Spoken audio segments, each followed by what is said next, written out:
दोस्तों, आज तक का चेहरा मानी जाने वाली एंकर अंजना ओम कश्यप बुरी तरह से फंस गई हैं। लखनऊ की जुडिशियल मजिस्ट्रेट यानी कि JM3 कोर्ट ने उनके खिलाफ कंप्लेंट दाखिल कर ली है और ये कंप्लेंट उनके एक प्रोग्राम को लेकर हुई है। अंजना ओम कश्यप के ब्लैक एंड व्हाइट प्रोग्राम में पार्टीशन को लेकर एक एपिसोड किया गया, जिसका टॉपिक था भारत विभाजन का मकसद पूरा क्यों नहीं हुआ। अब सोचिए, देश के बंटवारे पर ऐसा सवाल खड़ा करना क्या दिखाता है? क्या ये इतिहास की बातें बताना था या फिर प्रोपेगेंडा के तहत देश में नफरत की दीवार बनाने की कोशिश करना? 14 अगस्त यानी कि आजादी के जश्न के एक दिन पहले ही ये एपिसोड एयर होता है और इसके बाद इसकी आलोचना भी शुरू हो जाती है। इसे कथित तौर पर सांप्रदायिक दुश्मनी को बढ़ावा देने वाला माना जा रहा है। इसको लेकर आजाद अधिकार सेना के अध्यक्ष और रिटायर्ड IPS अधिकारी अमिताभ ठाकुर ने कश्यप और आज तक के खिलाफ BNS की धारा 196 और 197 के उल्लंघन का आरोप लगाते हुए शिकायत दर्ज कराई है। हालांकि लखनऊ पुलिस ने FIR दर्ज करने से इनकार कर दिया था, लेकिन फिर ठाकुर ने लखनऊ के न्यायिक मजिस्ट्रेट JM3 की अदालत का रुख किया, जिसने 2 सितंबर को शिकायत दर्ज करने का आदेश दिया।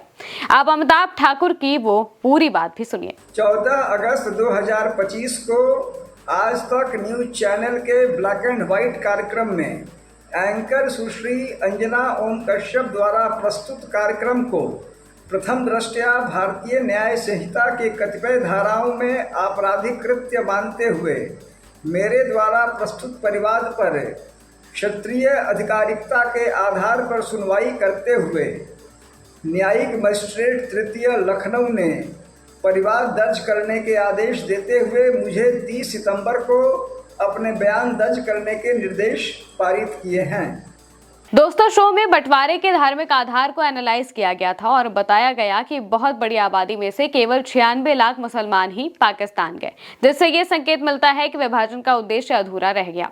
कश्यप ने ऐतिहासिक आंकड़े, विजुअल्स और नैरेटिव पेश किए, जिनमें कहा गया कि मोहम्मद अली जिन्ना की स्वास्थ्य समस्याओं के बारे में पहले पता चल जाने पर बंटवारे टाले जाने की अटकलें भी शामिल थी। कार्यक्रम में जिन्ना और लॉर्ड माउंटबेटन जैसी हस्तियों के बुरे अंत पर भी चर्चा हुई है। इंस्टाग्राम रील्स सहित सोशल मीडिया क्लिप्स में कश्यप को ये कहते हुए कोट किया गया है कि ये विभाजन धर्म के आधार पर हुआ, लेकिन जिस मकसद से ये विभाजन किया गया था वो मकसद कभी पूरा ही नहीं हुआ। शो पर काफी पोलराइज्ड रिएक्शन मिले हैं। 15 अगस्त को ठाकुर ने लखनऊ के गोमती नगर पुलिस स्टेशन में शिकायत दर्ज कराई, जिसमें BNS की धारा 196 धार्मिक आधार पर समूहों के बीच दुश्मनी को बढ़ावा देना और 197 धार्मिक भावनाओं को ठेस पहुंचाना के तहत प्राथमिकी दर्ज करने की मांग की। उन्होंने आरोप लगाया कि कार्यक्रम में ऐतिहासिक तथ्यों को तोड़ मरोड़ कर पेश किया गया, क्लास एनमिटी को भड़काया गया और राष्ट्रीय एकता को खतरा पहुंचाया गया। ठाकुर ने एक्स पर वीडियो के माध्यम से अपनी शिकायत सार्वजनिक की है, जिसमें उत्तर प्रदेश पुलिस, सरकारी अधिकारियों और प्रधानमंत्री कार्यालय को टैग किया गया। पुलिस ने प्राथमिकी दर्ज नहीं की, जिसके बाद ठाकुर ने न्यायिक हस्तक्षेप की मांग की थी। ठाकुर ने लखनऊ की JM तृतीय अदालत में CRPC की धारा 200 के तहत एक एप्लीकेशन दी थी। 2 सितंबर 2025 को अदालत ने शिकायत को परिवाद के रूप में स्वीकार कर लिया है और प्रथम दृष्टया BNS की धारा 196 और 97 के तहत अपराधों के साक्ष्य भी पाए हैं। मजिस्ट्रेट ने परिवाद को रजिस्टर करने का आदेश दिया और ठाकुर के लिए शिकायतकर्ता के रूप में अपना बयान दर्ज कराने के लिए 30 सितंबर की तारीख तय की है। यानी कि मीडिया, जिसका काम सत्ता का सच दिखाना होता है, वो इस तरह के कार्यक्रम से समाज में जहर घोलने की कोशिश कर रहे हैं। ये आरोप अमिताभ ठाकुर के हैं। अब देखना होगा कि केस में आगे और क्या कुछ होता है। फिलहाल के लिए मेरे साथ इस खबर में इतना ही। आप देखते रहिए उल्टा चश्मा यूसी।